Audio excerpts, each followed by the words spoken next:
पार में कोई दया नहीं होती।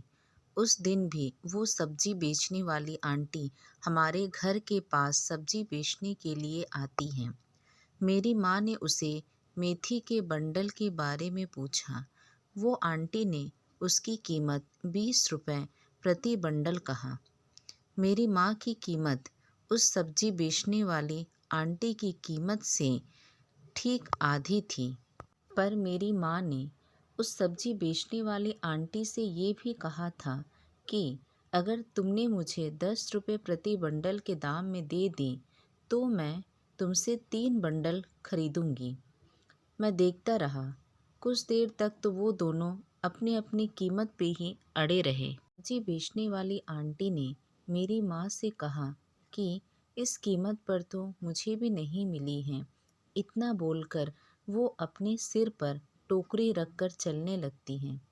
थोड़ा आगे चलने के बाद सब्जी बेचने वाली आंटी पीछे मुड़ती हैं और मेरी माँ से कहती हैं कि चलिए 15 रुपये में प्रति बंडल आपको दे देती हूँ।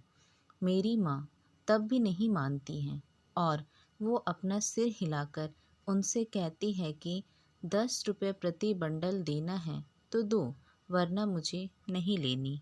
सब्जी बेचने वाली चली जाती हैं। वो दोनों एक दूसरे को अच्छे से जानते थे। सब्जी वाली आंटी थोड़ा आगे जाकर फिर से पीछे मुड़ती हैं और हमारे घर तक वापस आती हैं। मेरी माँ भी दरवाजे पर उनका ही इंतज़ार कर रही थी। आखिर में सौदा मेरी माँ की बताई हुई कीमत पर ही होता है।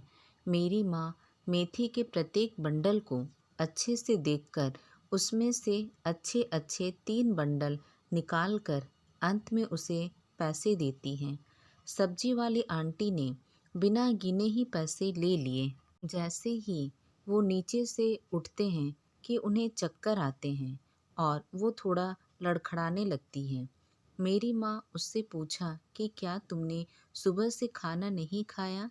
सब्जी वाली आंटी ने कहा, जी नहीं, आज की कमाई से ही मैं चावल खरीदने वाली हूँ और घर जाकर खाना बनाने वाली हूँ।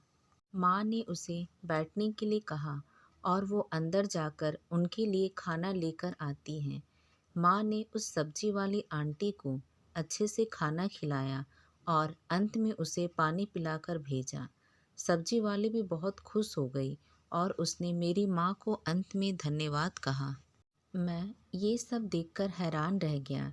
मैं मेरी माँ से पूछा कि आप 5 रुपए के लिए इतना मोल भाव कर रहे थे और महंगा भोजन उन्हें इतनी आसानी से दे दिया।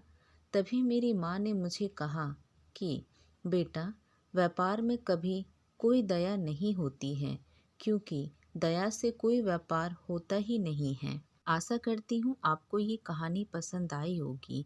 दिल से रिक्वेस्ट करती हूँ चैनल को लाइक और सब्सक्राइब करना ना भूलें, ताकि हम आगे और भी अच्छी कहानी ला सकें।